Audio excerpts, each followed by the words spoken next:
If you've watched my previous videos on the development of Silent Hill, then you know the first game in the series was a blockbuster success. It sold massively across the globe, including back home in Japan, with 300,000 units sold in the country its first year. Unfortunately, the series wouldn't reach sales that massive in Japan ever again. Silent Hill 2's sales would be a third of what the first game sold. And yes, Japan shockingly did not like the sequel very much to begin with, but is that enough to explain the huge drop in sales? Exploring Japanese chat rooms from the time, it seems clear the game was considered a good game, just not the sequel diehard fans were expecting. And 120,000 units in its first year, which really amounts to about 4 months considering its release date, it doesn't seem that shabby, especially considering this was relatively early in the PS2's life cycle, while the first game came on at the end of the PS1's. Why were the sale numbers so massively different? Watching Japanese advertisements from the time, I saw something that piqued my interest. This moment here. See, Japan uses brackets to indicate quotations, just like the West uses quotation marks, which immediately told me that this was someone's quote. Interesting, I thought. Who is this game advertisement quoting? I plopped the image into an image-to-text generator, threw the text into a machine translator, and lo and behold, it reads, "Fear, its origin is here. Suzuki Koji." Ah, well that explains absolutely everything. See, this quote was slapped onto nearly every Japanese advertisement, from magazines to posters in stores to TV trailers. You may not recognize the name, but you definitely know the writer's work. Suzuki Koji is the author of the book The Ring, the inspiration behind the global phenomenon, the father of Sadako, and the spark that lit the massive horror boom fire that began in the early 90s in Japan and continued for years after. This is the secret to at least part of the first game's massive success in Japan, its ties to the premier horror author and the most infamous ghost girl. But to understand why, we have to jump back nearly a decade earlier, to the beginning of Suzuki's career. Suzuki Koji's writing career began in 1990 with a novel called Paradise, which was an epic romantic fantasy spread across large swaths of time, which won the Japan Fantasy Novel Award for excellence.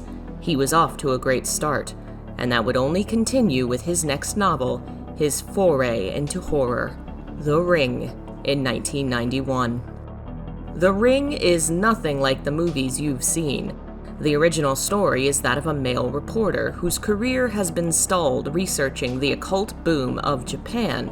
See my Toyama video for more information on that.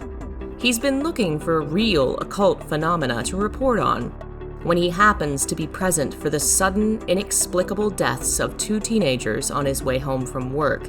It sets him on the path to finding the occult powers he's been looking for, and a terrible nightmare that will endanger his life and that of his wife and newborn daughter.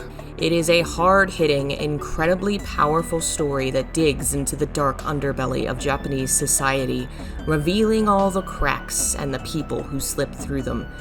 It tackles sexism and issues of masculinity, sexual assault, gay panic and transphobia, mental illness, sexually transmitted diseases and AIDS, murder, the cultural effects of the occult boom, and closes with a realization that prophesizes the prominence of memes and viral internet culture that would come years later, when the protagonist realizes the only way to survive the cursed video is to share it with someone else. It is a knock-your-socks-off dive into the darkness of Japan, and a ghost story unlike any other, and it took the country by storm. It was nominated for the Yokomizo Seshi Award and made it to the final round before ultimately losing out to another work. But Suzuki's career and place in Japanese history was cemented, and his tormented ghost Sadako would become a cultural sensation. It was the beginning of Japan's horror boom, an interest in horror novels and ghost stories that would lead to the creation of such works as Ju-on, and given the timing, undoubtedly has to be considered a prominent influence on the horror game genre that would take central stage in this era. Suzuki would continue the story of Sadako's cursed videotape across 5 novels to date, with Spiral coming out in '95, Loop in '98, S in 2012, and Tide in 2013. He also wrote plenty of other stories, and the most famous in the West is likely Dark Water, which received a Japanese film adaptation and a later Western adaptation too. In fact, all of his best-selling horror novels received adaptations of all kinds. In 1995, the first book was adapted into a 12-episode TV drama. In '96, it was a radio drama. In February of that year, the first manga adaptation began. In 1998, the first movie adaptation hit the big screen in January, and it was a massive success, and reportedly so frightening that during the scene in which Sadako crawls out of the TV, one theater-going crowd member famously screamed in the middle of the screening. In 1999, he published a series of short stories in the Ring universe called Birthday, and the second film, Ring 2, came out in January. Another TV drama, The Ring Final Chapter, was broadcast on Fuji TV, and another manga adaptation came out. The next year would see the first game adaptations appear, one on the Dreamcast and one on the WonderSwan later that same year. In the early 2000s, that fame would start to spread, with a Korean adaptation and an American adaptation of the first film both hitting theaters around that time. Sadako was a global powerhouse, and back home she was a guaranteed success in nearly every field she entered. Every book was a bestseller, and each one received multiple film and TV spin-offs. Manga adaptations would continue, and even spin-offs and comedies would be born from the Rings universe. There was a stage play. There were books about Sadako written by other authors. There were webcomics and web series, and she still has books and films being made about her to the present day. She even plays baseball.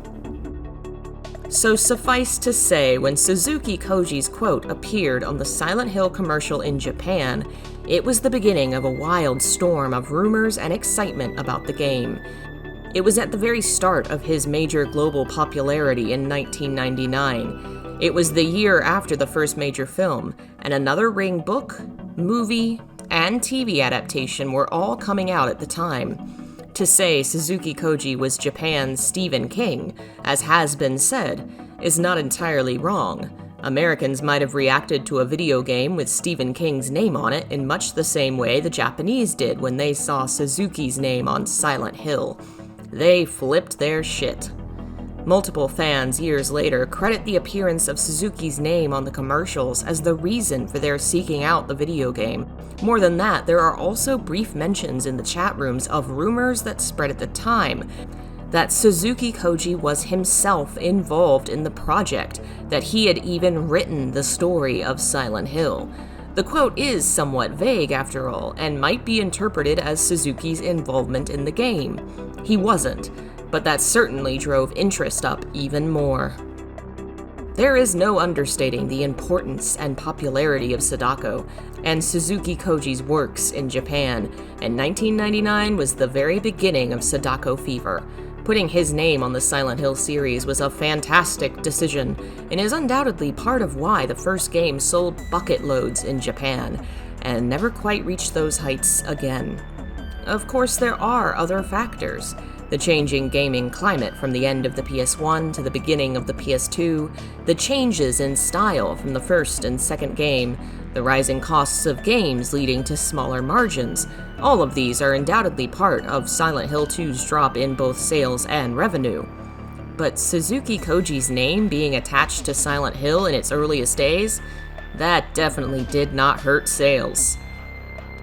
Would the series have exploded in Japan in the same way without his name? Maybe, maybe not. We'll never know. But it seems entirely likely he had a great positive effect on the sales of the game and the knowledge of the game's existence, to the point that today Silent Hill is a household name in Japan, even if Japan's player base is very small. Every foggy day sees Japanese people commenting that it's like Silent Hill, just like we do. And Shizuoka specifically is fond of the series, since it is the namesake of the games. Funny enough, Shizuoka is Suzuki Koji's birthplace. Whatever else contributed to Silent Hill's loss of popularity in Japan over the years, I think we can safely thank Suzuki Koji and Sadako for Silent Hill's strong start in its home country, and possibly the continued existence of the series afterwards. Thank you, Sadako. Thanks for watching, and if you'd like to experience the book in full, head on over to my second channel for a full reading and discussion of The Ring.